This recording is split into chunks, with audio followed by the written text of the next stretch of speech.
불사 전에 인사합니다. 반갑습니다. 고맙습니다. 덕분입니다. 사랑합니다. 집회가 함께입니다.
지금부터 진기 77년 1월 29일 자성일 불사 공예합니다.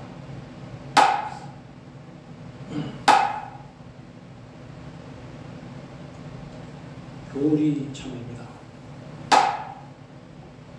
6대 사만 삼밀 우주 원체인 지수 화풍 공식 6대를 체로하고 외만다라 삼배야 만다라 금만다라 갈마만다라 사만을 상으로 하고 신의 상비를 영으로 하여 일무일체 일과 이치의 지혜가 밝고 대리 결정코 용례하여 육회로 내 종지를 굳게 세워 마음을 행복받고 외로를 제어하여 영성을 하겠나이다.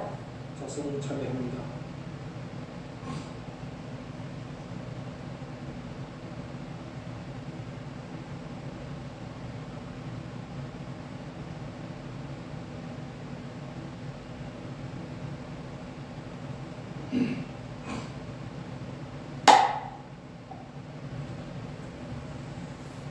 강도 바른문 시방 3세 하나로 계시는 청정법신 비로자나 부처님께 규명하고 오늘 자성일 불사를 맞이하여 동참한 진각행자들이 지심으로 참여하고 청정한 마음으로 정설과 강도 바른 우리나이다. 원합건대 부처님의 가지 원력과 종조님의 무진 서원으로 불법이 흥왕하고 종단이 발전하여 국가가 평화롭고 평화 통일을 성취되길 바라오며 국가 경제가 회복되어 모든 국민들이 안정된 삶을 살아갈 수 있기를 소원하나이다. 그리고 모든 진각행자들이 육행을 실천하여 인과를 내정하고 4대 은혜에 보답하며 선망조상들의 축복으로 일체의 장병고 소멸되어 가정마다 신심이 더욱 깊어져서 가정 화목하고 사업 번창하여 복지 부족한 미련정토 이루어지도록 기원하면서 진각행자 제각기 의원을 올립니다. 대성지 보살님 열반 49일 6번째 자성 회양 불상자 회양강입니다. 신지정 보살님, 일념학 보살님, 동고이탈 황도입니다. 자성인 황도입니다. 성법 신지정 이진규 우영호 정진의 유재환 유승만 기훈 일념화 길상정 은혜정 윤승관 박민정 윤동무 윤다미 이선희 안세관 해관 최홍구 오연정 김영호 김원보 해신화 오세일 오세진 복지신 경덕 묘행님 김영규 조미라 김다솔 김다윤 김준 효진 현성지 권준 성호 은혜지 김시원 김원 김현 이제 이 자리에 동참한 모든 진각행자들이 발심한 간절한 서원이 원만히 성취되도록 덕신 비로자나 부처님께 지심으로 정례하고 서원 정리하면서 진옥가 불사를 올리겠습니다.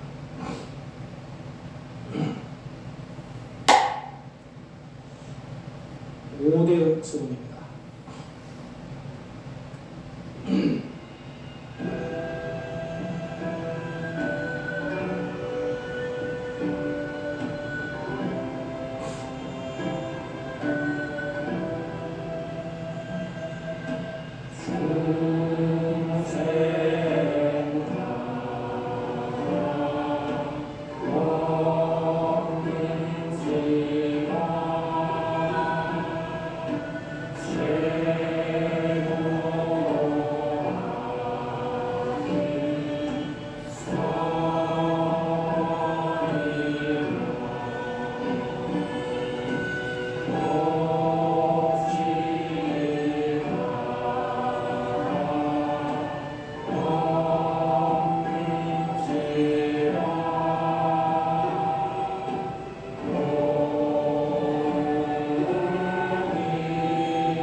자성을 맞아 진옥과 불사를 진리구로 도전 101쪽입니다.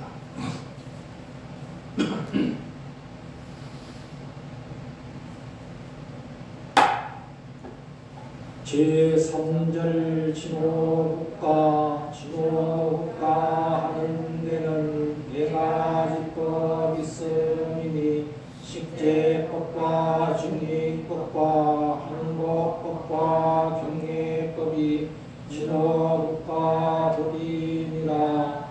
이 중의법 식재법은 일체재난 얻게 하는 법이 되고 중의법은 일체 행복 더해가는 법이니라. 대의는 명예제고 기원으로 얻어지고 국가에는 후국강병 기원으로 성취된다. 명예제고 개인 위에 모두 쓰지 말 것이요 그 중에서 불자 불행 위하여서 쓸지니라.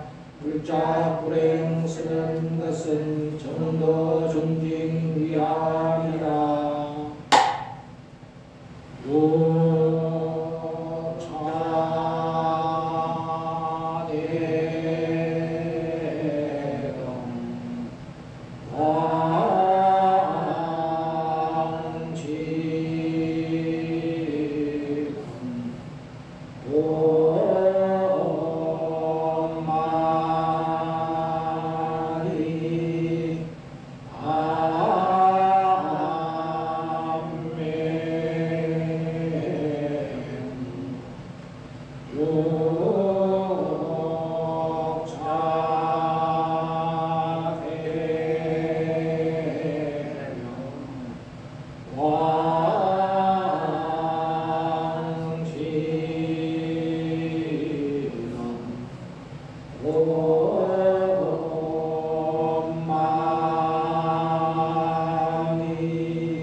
실행론 107쪽 승합응보입니다.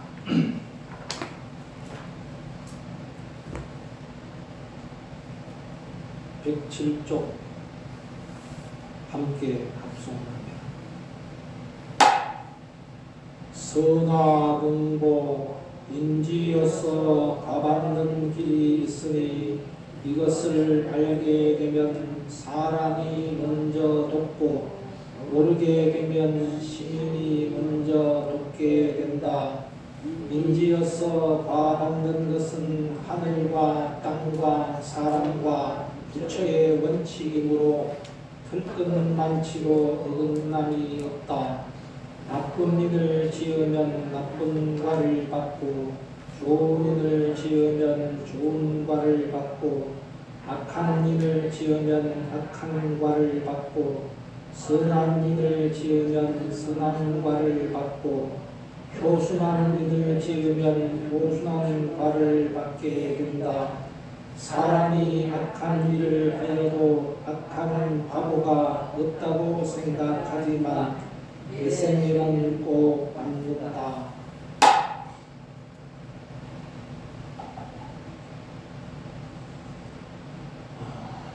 세신 정혼이라는 말이 있습니다.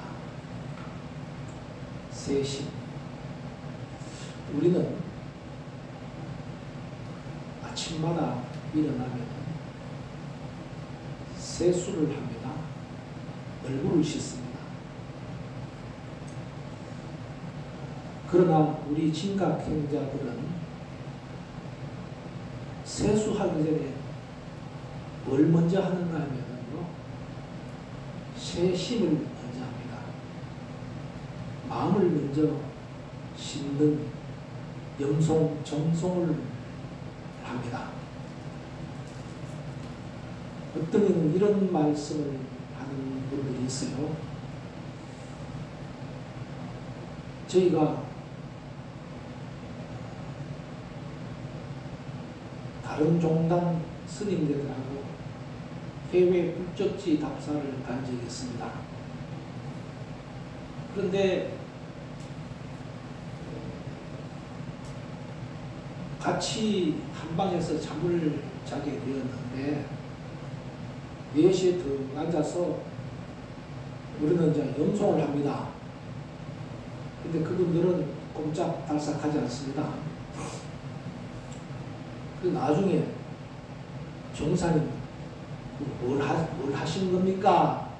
예, 우리는 시민당을 떠났어도 꼭 이렇게 새벽에는 정송이라는 염송을 합니다. 그랬어요. 그러니까 그분이 하시는 말씀이 참 재밌습니다. 그렇게 하려면은 일어나자마자 세면실에 가서 얼굴이라도 씻고 손이라도 씻고 하시는 게 그게 안 맞겠습니까? 이래요. 그것도 맞는 말씀입니다만은 저희들은 마음을 먼저 씻고 몸을 씻습니다.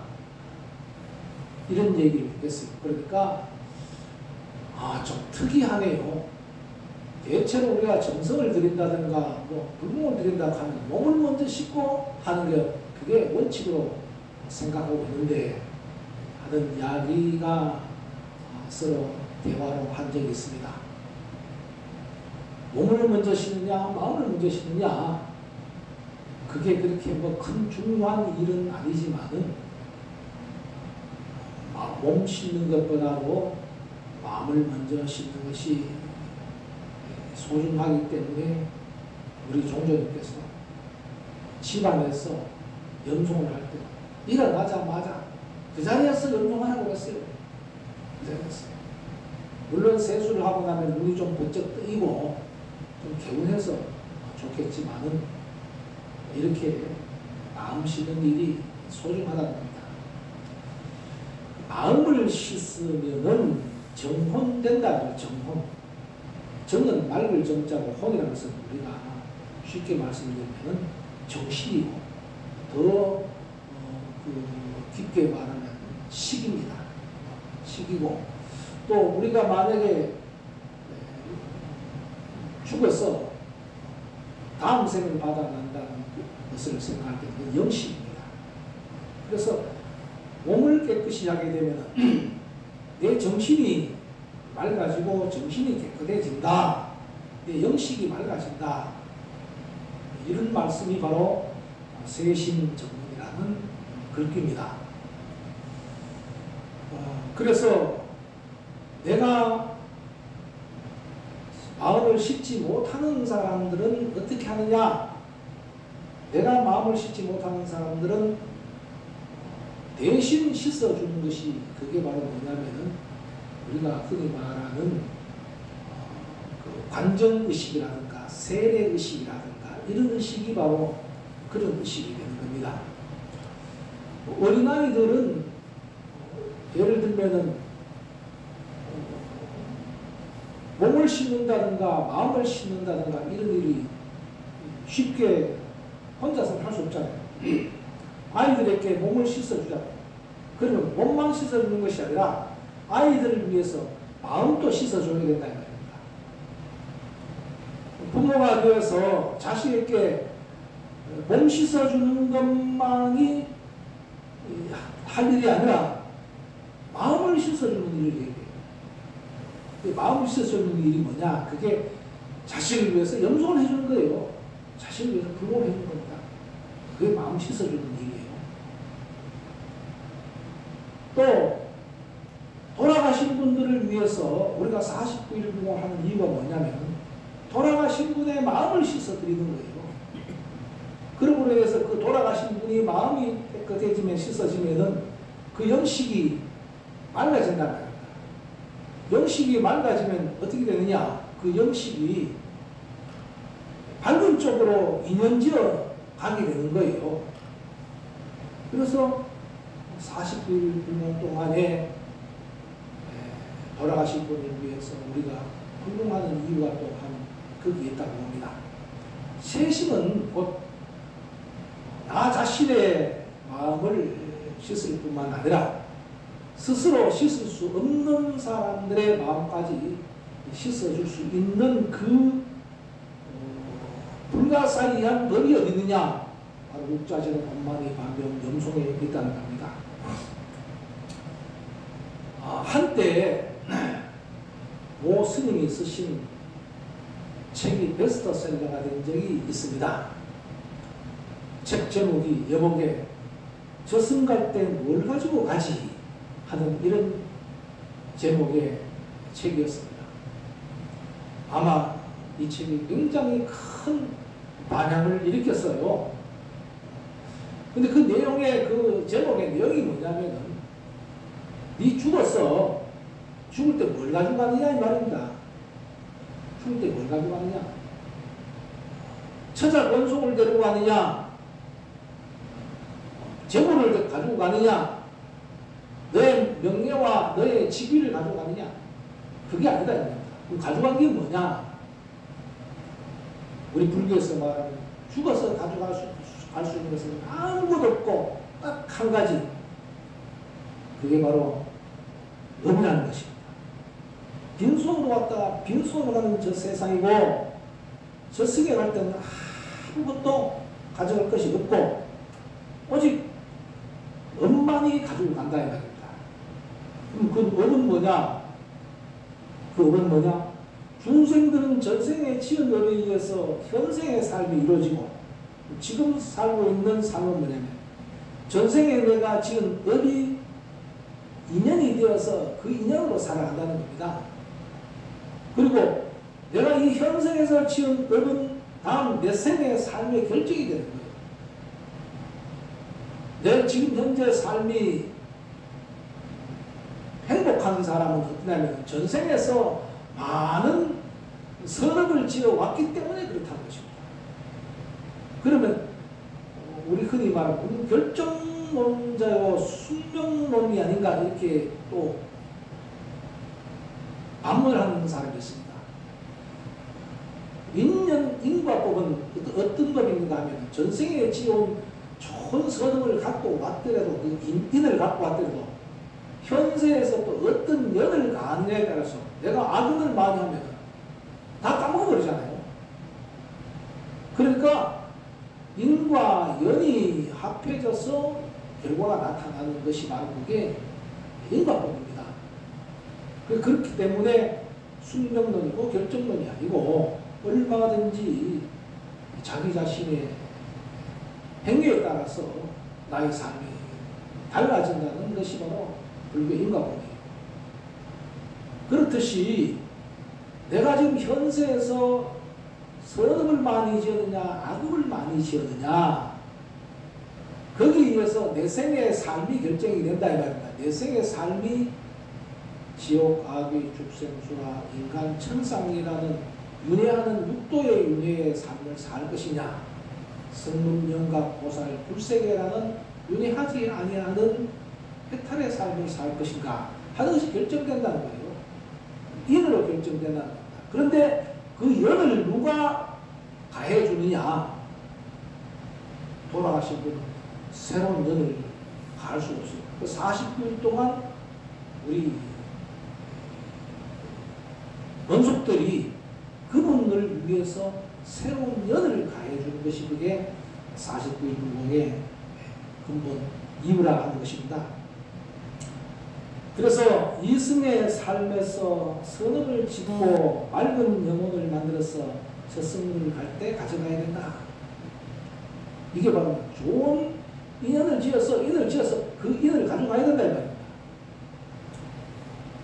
이승의 삶에서 어떻게 해야 저승 갈 때 가지고 갈 선업을 짓고 맑은 영혼을 만들 수 있을까? 그걸 답은 바로 세심정원에 있고, 그 세심정원의 방법에는 이 4가지 방법이 있다는 겁니다. 근데 제가 말씀드린 이 본문의 내용은 과거에, 그러니까 내가 이 세상에 태어나지 아니할 때 과거의 인에 의해서 현재 나의 삶의 결과가 있고, 내 현재 삶의 인연에 의해서 죽은 후에 미래의 삶의 결과가 만들어진다 이렇게 했지만은 이건 3세를 얘기하는 것이고, 3세가 아니라 이거는 찰나의 인연법이 적용되는 거예요. 쉽게 말씀드리면 어제는 벌써 과거고, 지금은 현재고, 내일은 미래예요.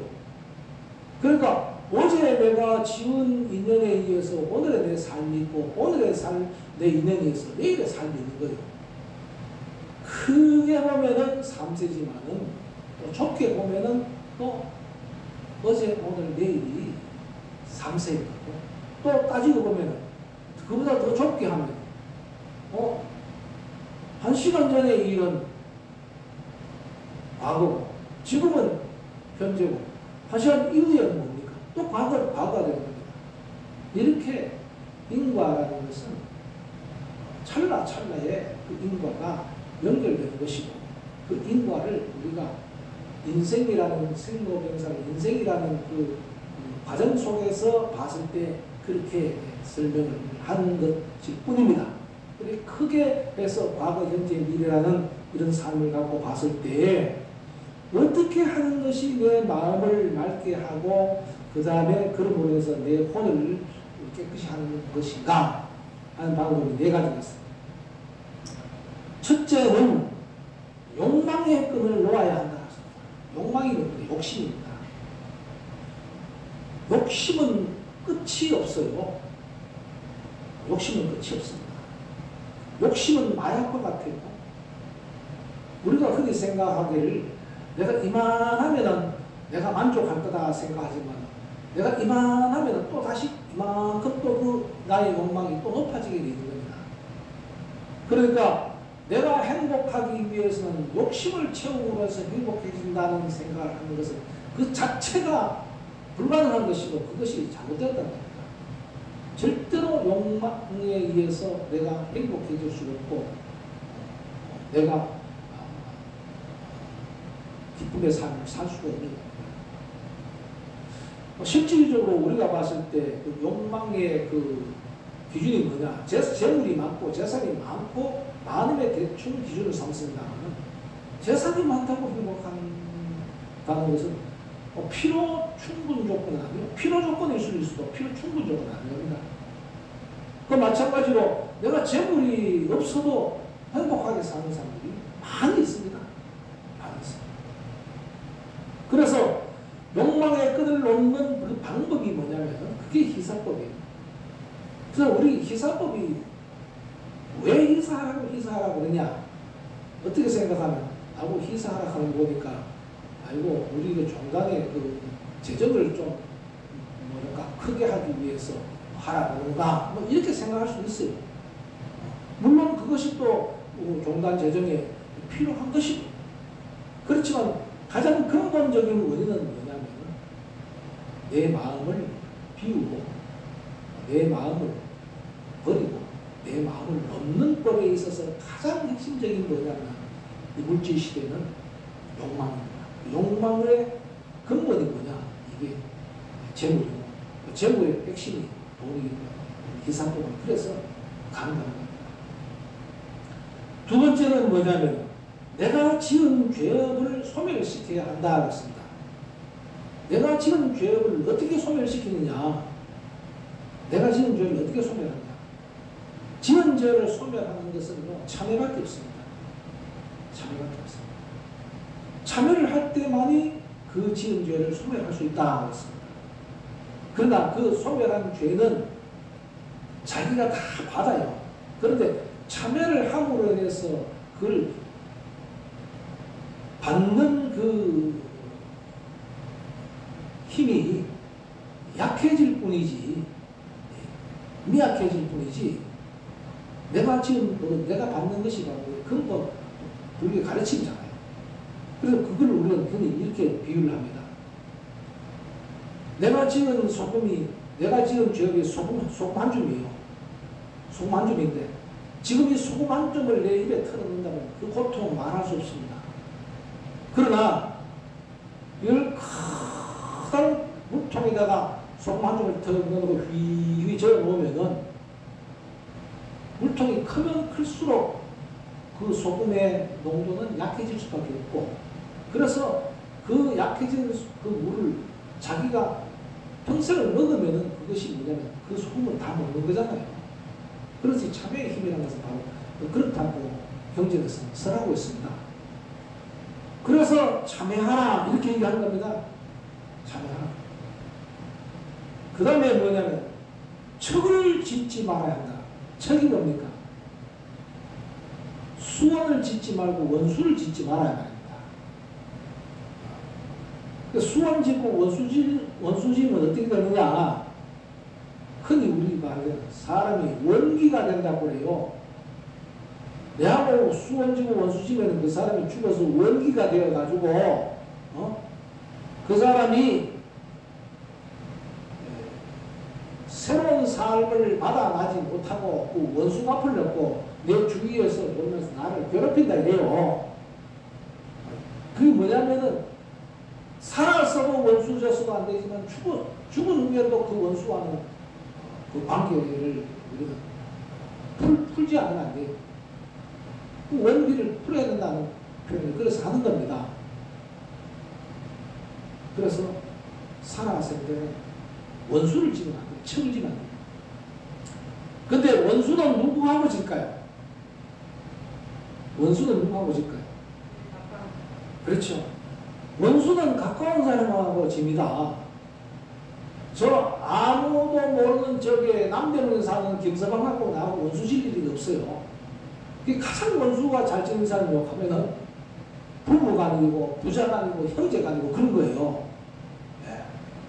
그래서 특히 요즘 우리가 그 부부 갈등이라든가 가정 갈등을 보면 이런 척을 지고 사는 사람들이 상당히 많습니다. 상당히 많아요. 그래서 될 수 있으면은 척을 지지 마라. 수원심을 맺지 마라. 원수를 맺지 마라. 그 말은 가까이 있는 사람한테 잘해주라 이 말입니다. 가까이 있는 사람이 가장 나의 소중한 사람이요. 가까이 있는 사람이 가장 나의 부처님이에요. 척을 지면 안 됩니다. 그래서 한번 부부간에 문제가 생겨서 헤어지잖아요. 헤어지게 되면 남보다 못하잖아요. 남보다 못해요. 네 번째는 뭐냐? 선업을 사라고 했어요. 선업을 쌓는 게 뭐냐면은 선업을 쌓는 핵심이 뭐냐면 회항하는 거예요. 내가 남을 위해서 나의 모든 것을 다 이타심으로 몸과 말과 마음으로 다 돌려주는 것이 그게 뭐냐? 그게 회항입니다. 선업입니다. 그래서 선행을 많이 하라. 선행을 많이 해야만이 그게 마음을 싣는 겁니다. 마음 싣는 겁니다. 그리고 이 말씀을 가만히 살펴보면 우리 진각종의 수행법, 즉 종조님께서 우리에게 가르쳐주신 그 수행법의 핵심이 바로 이 다리거든요. 기사하고 염송하고 참여하고 그리고 선업 짓고 이게 우리 전부 아니겠습니까? 이 전부가 뭐냐면 결국 이것이 내 현재 삶의 소중한 수행일 뿐만 아니라 그리고 이 수행의 내용은 뭐냐면 미래에 저승갈 때 가져가는 재산이 된다는 것이고 뿐만 아니라 이것을 더욱더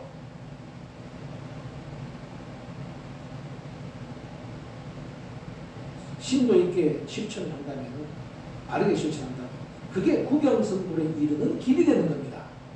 그래서 우리가 흔히 말하는 희사, 참회, 염송, 회항하는 이 수행법은 현세에서도 복된 삶을 살게 할 뿐만 아니라 미래의 삶도 복된 삶을 이루게 하고 그것이 이어져서 구경성불에 이르는 지름길이 된다 하는 것을 오늘 세심정론이라는 사자성으로서 본문에 말씀을 드립니다.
외양참에 합성합니다.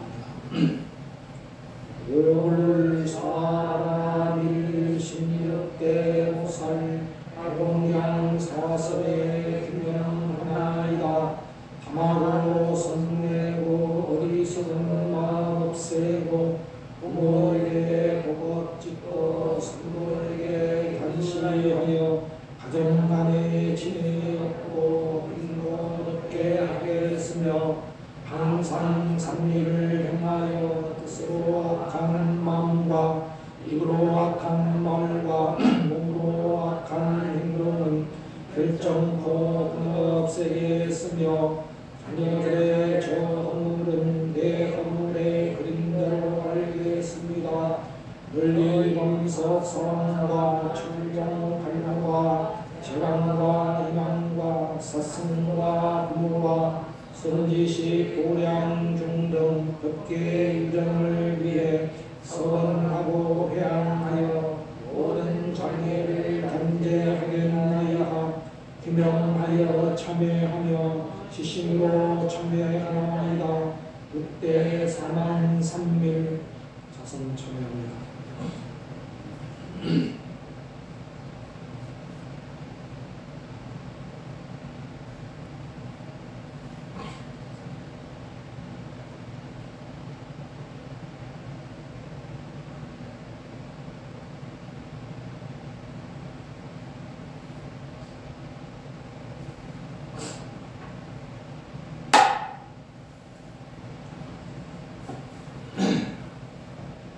수원가 시간입니다. 수원가 153쪽 자비로운 나라입니다.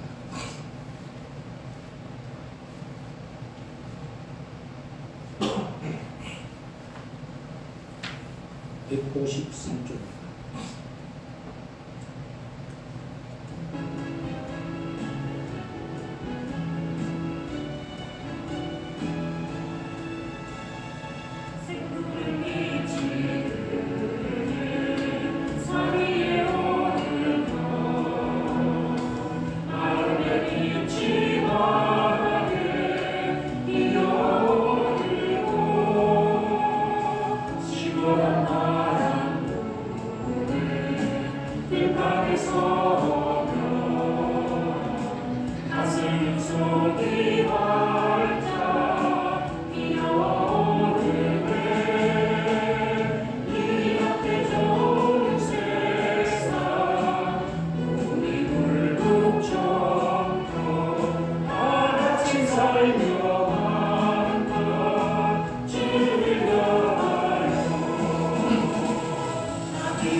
지금 도시에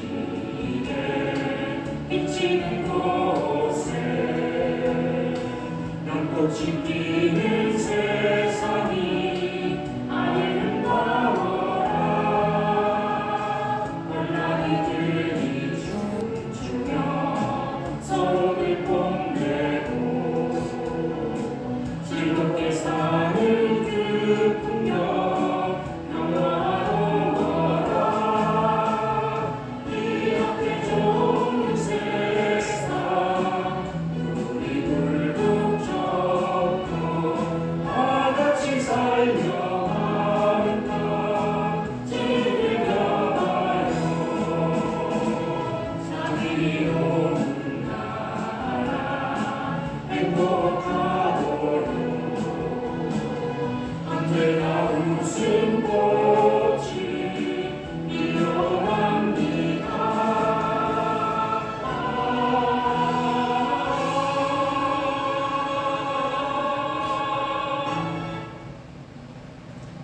73쪽 무소유에 된 것입니다.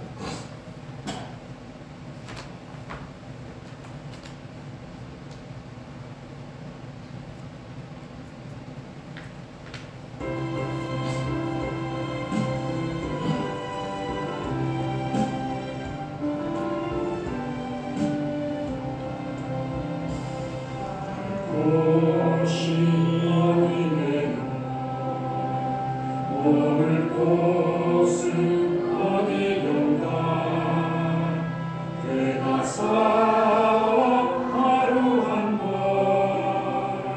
바람에 놓으니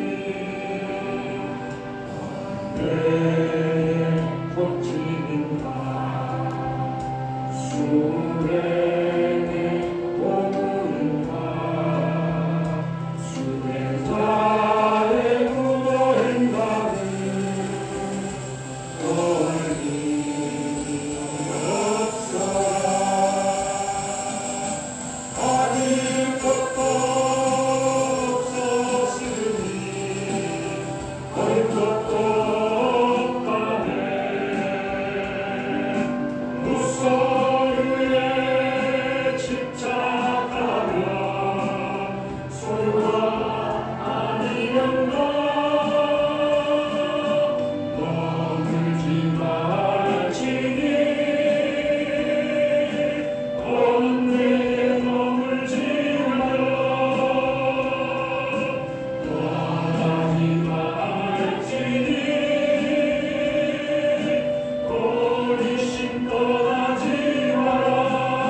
나그네의 당당하게 무소유의 소식을 찾을 수 있었네. 산동의 꽃길을 불어서 나와주고 내 팔에 속박마저 벗으려고 하는구나.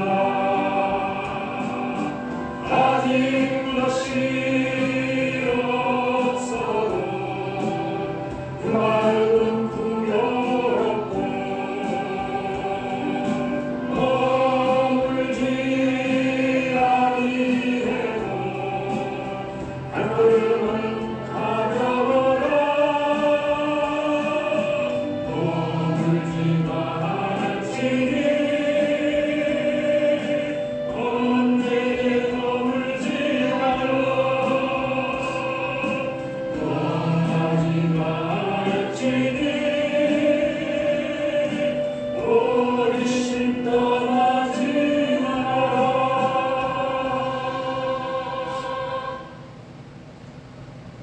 41쪽 되겠습니다. 날마다 좋은 날 41쪽입니다.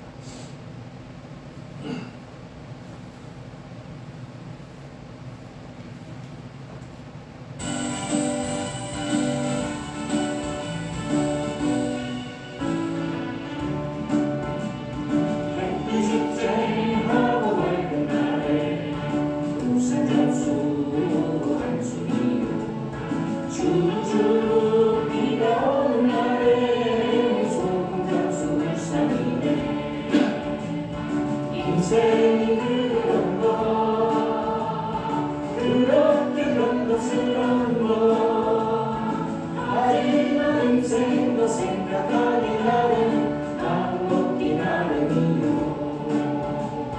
비 오면 우산 장수 근심 걱정 없어져주시고 해가 뜨면 소금 장수 장사할 때 좋으시고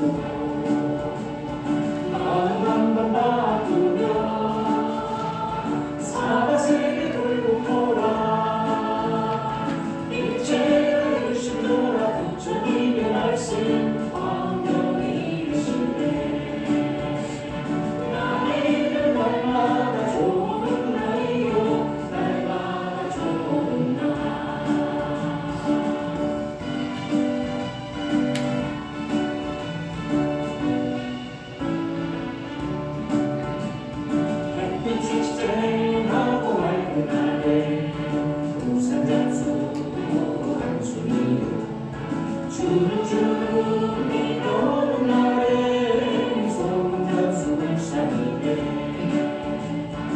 인생이 그런가 그렇게 변덕스런가 하지만 인생도 생각하니 나는 걷기 나름이요 비 오면 우산 단수 등신 걱정 써주시고 해가 뜨면 소금 단수 장사될 때 좋으시고 마음 한번 바꾸면 사바세기 돌고 돌아 일체를 의심하라 부처님의 말씀 완벽이시네 나이는 날마다 좋은 날이요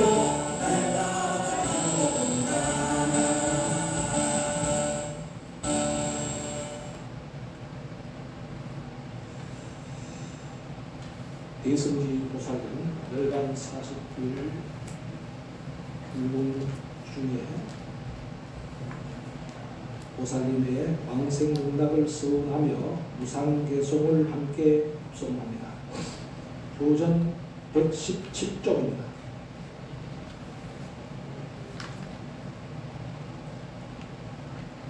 교전 117쪽입니다.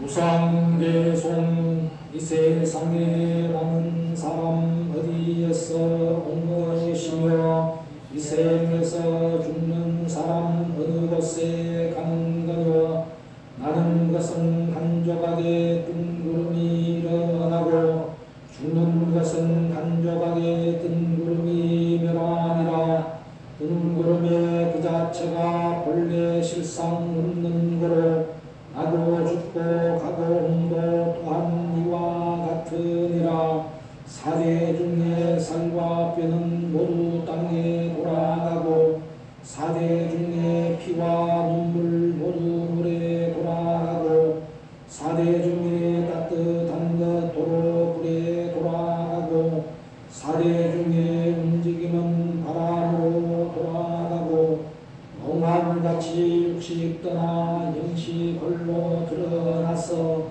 인도성불하게 되니 어찌 다행하리하랴 일체 중생 제육도에 가고 오는 윤회는 수레바퀴 같으므로 시작하고 마침 없다.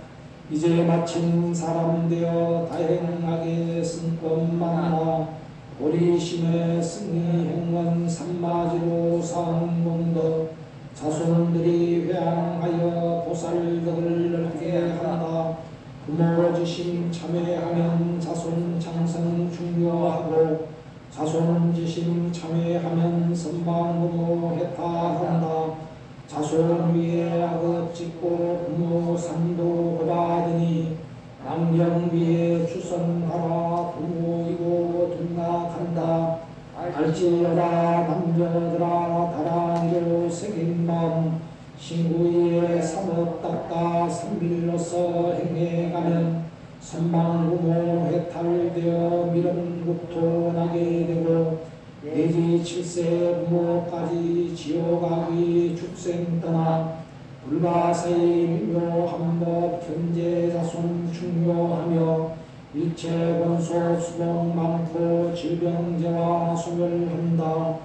규명 중방 비로자나불 규명 동방 맞추불 규명 남방 고생불 규명 서방 아리탑을 규명 북방 불공 성취불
실행론 262쪽입니다.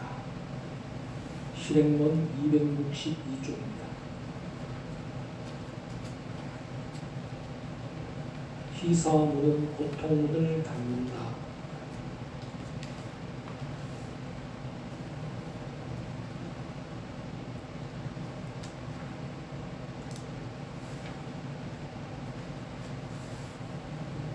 (262쪽) 시입니다.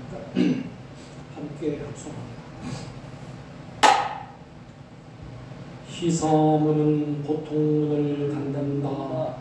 선은 힘을 쓰면 자라나지만 악은 힘을 쓰지 않아도 자라난다. 이와 같이 재물을 희사로 복되게 나가는 것에 힘쓰지 않으면 스스로 복을 짓고 나가기 어렵고 고통으로 화되게 나간다. 한 달 가운데 희사는 한 달 가운데 고통과 헛되게 나가는 것이요 1년 가운데 희사는 1년 가운데 고통과 헛되게 나가는 것이다. 평생 가운데 희사는 평생 가운데 고통과 헛되게 나가는 것이다. 희사로 나가는 문을 열면 고통과 헛되게 나가던 문이 닫히므로 이 두 문은 서로 반대가 되어 함께 열리지 않는다. 나가는 것을 막으려면 다른 길을 열어야 하며 이전에 모르고 빼앗기던 것은 알고 기쁘게 해주는 희사의 길로 나아가야 한다.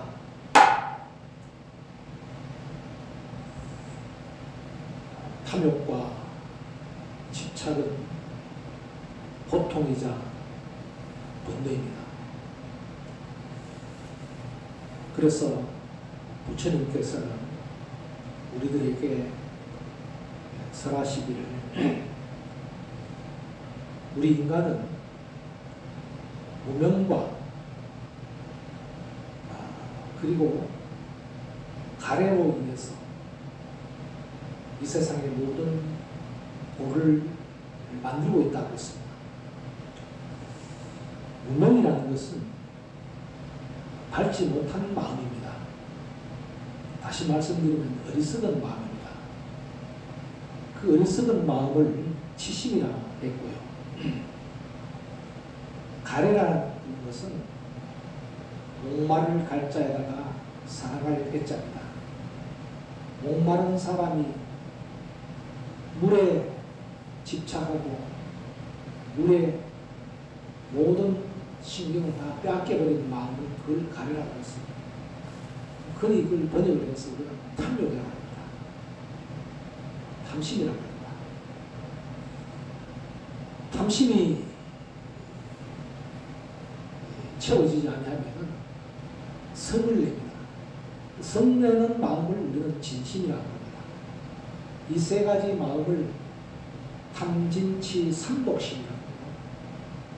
우리 인간이 가지고 있는, 중생이 가지고 있는 아주 독사와 같은 독한 좋지 못한 마음, 이 마음이 우리를 고통스럽게 만들고 우리를 불행의 늪에 빠뜨리게 되는 그 원인이다 그랬습니다. 그럼 그 원인만 제거하게 되면 우리는 고통에서 벗어날 수 있고 그리고 불행에서 행복의 세상을 만들 수가 있습니다. 그 벗어나는 길이 뭐냐? 벗어나는 길이 바로 버리고 놓고 하는 길이 바로 놓고 버리고 비우는 길이 바로 우리가 고통에서 벗어나는 길입니다. 놓고 버리고 비우는 게 뭐냐? 그게 바로 집착을 놓고 집착을 버리고 집착을 비우는 걸 말하는 거예요. 결국은 집착이 고통을 만드는 거예요. 집착이 고통을 만드는 거예요. 부모에 대한 집착, 남편에 대한 집착, 그리고 부인에 대한 집착, 자식에 대한 집착, 이게 바로 뭐냐면 고통의 원인이라는 겁니다. 멀리서 생각하지 말고 가까운 내 주위를 한번 생각해 보면은 알 수 있을 것입니다. 그 집착이 곧 고통의 원인이 되니 그 집착을 버리라 하는 것이 그게 부처님의 가르침이요. 또 거기에 따라서 집착을 가르치는 법을 가르쳐 주신 우리 종교님께서는 뭐냐?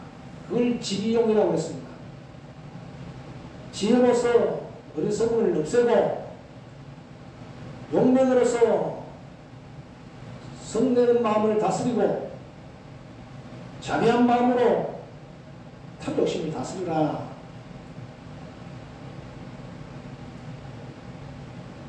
마음을 비우지 않고는 절대 행복해질 수 없습니다. 방금 제가 말씀드렸듯이 비운다는 말은 바로 집착에서 벗어난다는 겁니다. 앞 시간에 말씀드렸듯이 재산이 많다고 해서 행복한 것은 절대 아닙니다. 재산은 행복의 필요 조건은 될 수 있어도 필요 충분 조건은 될 수 없습니다. 재물이 없어도 재산이 없어도 행복한 사람이 있고요. 재물이 많아도 불행한 사람이 있는 겁니다.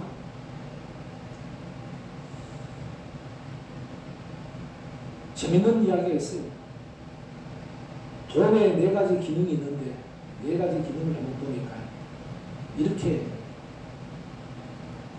이야기를 하고 있습니다. 옛날 돈은 둥근 모양에다가 네모난 구멍이 있다고 했어요. 엽전 보면 그렇죠? 엽전은 둥근 데가 가운데 구멍을 둥글게 구멍을 안 뚫고 네모로 뚫어놨어요. 둥근 것은 하늘을 상징하고 네모난 것은 땅을 상징한대요. 그래서 하늘과 땅처럼 만물을 완전하게 덮고 받쳐주는 것을 상징한다고 해요. 그래서 그만큼 이 돈의 기능이 그런 기능을 갖고 있다. 순기능이죠. 그리고 또 돈은 물처럼 끝없이 흘러간다고 했습니다. 돈은 물처럼 끝없이 흘러간다는 말은 돈은 돌고 돌기 때문에 돈이라고 했어요. 돈은 머물러서는 안 됩니다. 세상에 머물러서 옳은 길은 없습니다. 세상의 모든 것들은 다 흘러가게 되어 있습니다. 머물면은 썩게 되고 썩으면 그게 바로 고통입니다. 그래서 죄는 무상하게 되어 있어요. 세상의 모든 것은 다 흘러가게 되어 있습니다. 그리고 또 돈은 재벌이나 거지에게도 못 가는 것이 없다고 했습니다. 그 말은 뭐냐? 돈은 잘 사는 사람, 못 사는 사람 가리지 않고 다 이렇게 오고 간다 이 말입니다. 그래서 여기서 우리는 흔히 이런 이야기를 합니다. 세상에 더러운 것 중에서 돈만큼 더러운 게 없다. 이런 표현을 해요. 그 말은 돈은 온갖 곳을 다 거쳐요. 처음에 은행에 입사한 그리고 창구에 있는 직원들이 여자 직원들이 상당히 참 많잖아요. 그 여성들이 젊은 여자들이 얼마나 피부가 약합니까? 대체로 창구에 가서 공부를 하게 되면 그 돈독 때문에 엄청난 피부에 트러블이 생기고 고통을 받는 사람이 많다고 얘기를 하더라고요. 그래서 자기들 나름대로 거기에 좋은 화장품을 또 따로 바른다든가 이런 노력을 한다고 그래요. 저희들도 희사금을 정리해보면요. 참 희사금을 정리해보면 참 마스크를 끼지 않고는 정돈을 할 수 없을 정도로 그렇게 오염이 되어 있는 것들이 상당히 많습니다. 그리고 돈은 또 칼날처럼 날카로워서 매일 써도 둔해지지 않는다라고 했는데 이 말은 뭐예요? 돈의 앞에도 3번과 4번 다른 역기능을 말하는 거예요. 돈은 칼날처럼 그만큼 무섭다는 겁니다. 사람이 돈 때문에 죽고 돈 때문에 사는 것이 뭐냐? 이게 돈의 이 기능이 그렇다는 겁니다. 꼭 칼날로만 사람을 죽이는 것이 아니라 돈이 사람을 죽이고 돈이 사람을 살리는 거다. 이게 바로 돈의 그 기능이 그렇게 있다는 겁니다. 세상의 모든 사람들이 생각하기를 재물은 영원한 것 같지만 영원하지 않습니다. 뭐가 영원한 것이 있습니까? 세상에 영원한 것은 없어요. 잘 살고 있어도 언제는 또 내한테 화가 들어갈지 모르고, 그런 면에서 봄에는 화가 숨어 있기도 하고 화에는 복이 숨어 있기도 하는 겁니다. 그래서 손바닥과 같은 거예요. 모든 것은 다 음양이 함께하는 것이고 순기능이 있으면 역기능이 있는 것입니다. 그래서 화와 복은 늘 함께 따라다니죠. 법구 비유경에서 우리가 잘 알고 있는 봉덕천과 흑암천의 이야기가 있지 않습니까? 봉덕천은 뭐냐? 집집마다 다니면서 복을 주는 신이 봉덕천이고, 집집마다 다니면서 해를 주는 신이 흑암천입니다. 봉덕천이 집에 오니까 반겨주면서 어서 오십시오. 우리 집에 함께 삽시다 합니다. 나는 꼭 같이 다니는 자매가 있어요. 자매가 함께 살아야 된다. 어떤 자매입니까? 흑암천입니다. 아이고, 그럼 우리 집에 함께 못 있겠습니다. 쫓아내보잖아요. 그렇듯이 세상의 화와 복은 늘 함께 하는 것이 이치인 겁니다. 그래서 백요경에 보면 이런 말씀이 있습니다. 작은 명예와 이익을 구하다가 도리어 큰 손실을 보게 되나니 자기 몸을 위하여 애의를 돌보지 않으면 현재의 흠명을 얻고 미래에는 괴로움을 받는다라고 백요경에서는 설하고 있습니다. 종주님께서는 그 괴로움을, 우리 인생의 괴로움을 삼고라고 했어요. 삼고가 뭐냐? 가난의 고통인 빈고와, 그 다음에 아픔의 고통인 병고와, 그 다음에 늘 서로 지지고 뽑고 싸우는 불화고가 있다고 했어요. 불화고. 이 세 가지 고가 있다고 했고, 부처님은 우리 인생에는 생로병사의 사고와 그리고 애벌기고 구부듣고 몸성고 이런 사고와 팔고의 고통이 우리에게 있다고 했습니다. 그래서 이 세상에 태어나는 순간 우리는 뭐냐면 고통의 세상에 태어났다 그래서 이 세상을 사바세계라고 합니다. 사바세계라는 것은 고가 충만한 세계라는 뜻에서 사바세계라고 합니다. 그래서 그 고통을 안고 집착하게 되면은 불행해지는 것이고, 그 고통을 집착하지 않고 그 고통의 그 마음에서 벗어나는 것이 뭐냐? 그게 해탈이라고 했어요. 부처님께서는 생로병사를 해탈하셨다. 이래서 부처님 되셨다고요. 그 부처님이 진짜 우리가 생각해보죠. 부처님이 생로병사 했을 때 예를 들면 부처님 늙고 부처님 또 병들고 부처님 또 그러면 육신이 돌아가셨어요. 그런데도 부처님은 생로병사를 해탈하셨다고 합니다. 그 무슨 말을 하면 생로병사에서 집착하지 않고 그 생로병사에 거기서 벗어났다 이 말입니다. 집착이라는 것, 해탈하는 것은 집착에서 벗어나는 말입니다. 집착. 내가 지금 현재 고통스러우면은, 불행하면은 내가 뭔가 어디엔가 분명히 집착하고 있다는 겁니다. 집착합니다. 물질에 집착하면은 분명히 나에게는 가난의 고통이 있을 것이고, 사람에 집착하면 또 나름대로 또 그 사람 때문에 내가 받는 고통이 있다. 그래서 인생에는 우리 생활 상고라고 해서 가난과 병과 불안을 늘 함께 우리가 합니다. 흔히 이런 얘기를 해요. 정사님, 상고라는 것은 종교님이 창종 당시에 하신 말씀인데 지금 그게 맞는 말씀입니까? 자, 가난의 고통이 있다고 했는데 가난의 고통이 지금 현재 얼마나 많이 물질이 좋아져서 가난고를 받는 사람이 그렇게 많지 않은데, 또 아이고 요즘 뭐 의사와 병원과 약이 얼마나 좋은데 병고가, 그리고 이 불화의 고통도 옛날에 우리가 전쟁을 치고 뭐 그렇게 하던 그런 시절하고는 많이 다르지 않습니까? 그렇지 않습니다. 오히려 물질 시대인 현대 시대는 가난의 종류와 병의 종류와 불화의 종류가 더욱더 다양해졌으면 다양해졌지 줄어든 게 아니에요. 한번 봅시다. 일단 가난의 종류는 다음에 말씀드리고, 병의 종류를 한번 보십시오.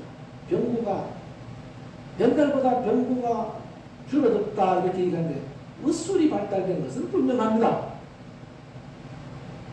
의학과 의술이 발달된 것은 분명하지만은 새로운 병들이 얼마나 많이 생깁니까? 멀리 보지 맙시다. 당장 우리 코로나 사태만 봐도 그렇지 않습니까? 옛날에 어떤 병들이 통역에 따라서 엄청나게 새로운 병들이 생기고 있습니다. 이게 바로 누가 만들어낸 것인가? 우리 인간의 집착이가 만들어낸 것이다.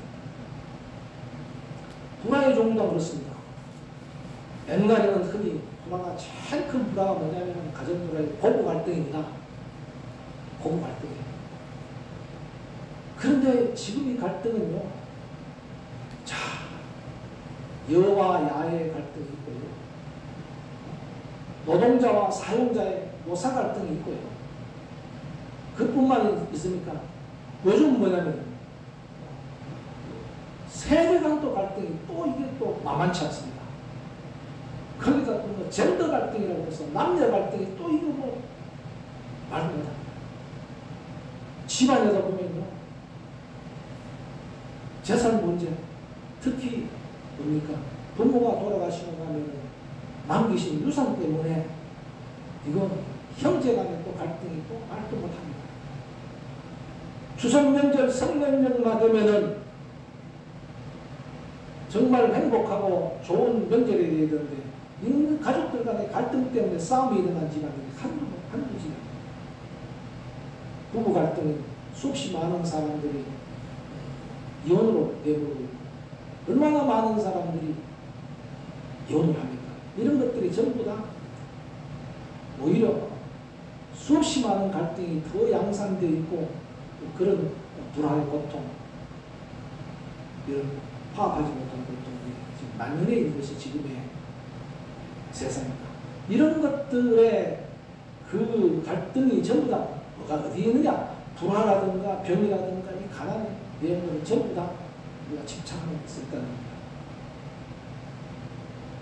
그래서 오늘은 그 집착으로 인해서 만들어내는 빈곤에 대해서 좀 살펴보면 이렇습니다.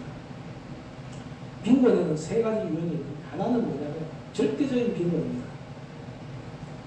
절대적인 빈곤이라는 것은 우리 흔히 봤을 때 의식주나 기본적인 생계가 아주 어려운 상황에 있는 사람이, 이런 사람들은 절대적인 빈곤이 있다. 우리가 흔히 말하는 흑수저 중에서 아주 흑수저죠. 이런 사람입니다. 이번에 저기 강남구 구룡마을에 불이 났습니다. 그 불난 그 광경을 사진으로 보니까 참 저런 곳에서도 사는 사람이 있구나. 서울에서도 저런 사람. 그것도 이 강남이라는 곳에서 너무 대비가 되니까요. 그것도 그러다 보면 그게 상대적인 빈곤입니다. 더 아프고 더 가난의 고통을 더 느낍니다. 왜? 골목길만 나와서 앞을 내다보면은 그냥 파란 빌딩 아파트들이 바로 눈앞에 전개되고 그저 10대 중에 9대는 외제차들이 생생 지나다니는데 그걸 보면은 절대적인 빈곤에서 더욱더 상대적인 빈곤이 올 수밖에 없죠. 그러니까 우리는 다 상대적인 빈곤을 갖고 있는 가난권을 갖고 있는 사람들이에요. 중생들은요. 내보다 더 못 사는 사람들 상대해서 비교하는 사람은 없어요. 전부 다 내보다 잘 사는 사람을 비교해서 상대했습니다. 세 번째는 주관적인 빈곤이라고 했습니다. 남들이 가난하다고 보는 것이 아니라 자신이 가난하고 자신이 적게 가졌다고 보는 빈곤입니다. 대체로 또 우리 중생들은 또 이런 마음이 있죠. 그래서 이런 사람들은 대체 보면은 부정적이고 또 작은 일에도 또 상처받고 그렇습니다. 왜 희사를 하라고 그러냐? 그 희사심이라는 것은 바로 탐욕에서 즉 집착해서 버리는 마음이 그게 희사심입니다. 희사란 말 자체가 뭐냐면 기쁜 마음으로 버린다는 겁니다. 기쁜 마음으로 버리고 놓고 하는 것이 그게 희사라는 원래의 뜻입니다. 내가 고통을 받고 있다든가 내가 불행하다고 생각하는 분은 한번 조용히 앉아서 염송을 하면서 내가 어디에 집착하고 있는가 하는 것을 깨쳐보시기 바랍니다. 내가 집착하고 있는 그곳에서 벗어날 때 진정 해탈은 자유예요. 대자유예요. 영원히 자유로운 세계가 그게 해탈의 세계입니다. 부처님은 그 집착을 버리고 놓고 비웠기 때문에 영원한 대자유인이 되었습니다. 그 사람을 우리는 붓다라 그러는 겁니다. 그걸 부처님이라고 하십니다. 우리는 누구나 다 부처님과 같은 삶을 살기를 원하고 또 누구나 다 고객의 선비를 하기 위해서 우리는 불도를 닦습니다. 그 핵심은 어디 있느냐? 저는 한마디로 말씀드리면 그 집착하지 마라 하는 그 말씀이었습니다. 그걸 한마디로도 표현하십니다. 그게 공이에요. 색즉시공 공즉시색하지만 그 말씀의 핵심은 뭐냐면 공의 핵심은 뭐냐면 세상에 절대적인 것은 없다. 모든 것은 상대적이다. 그러니까 거기서 집착하지 말아야 됩니다. 집착에서 벗어나라. 이게 바로 부처님이나 종조님께서 우리에게 주신 영원히 고통에서 벗어나고 행복해 줄 수 있는 가르침이라는 것을 아시고 집착에서 벗어나는 수행을 실천하시기 바랍니다.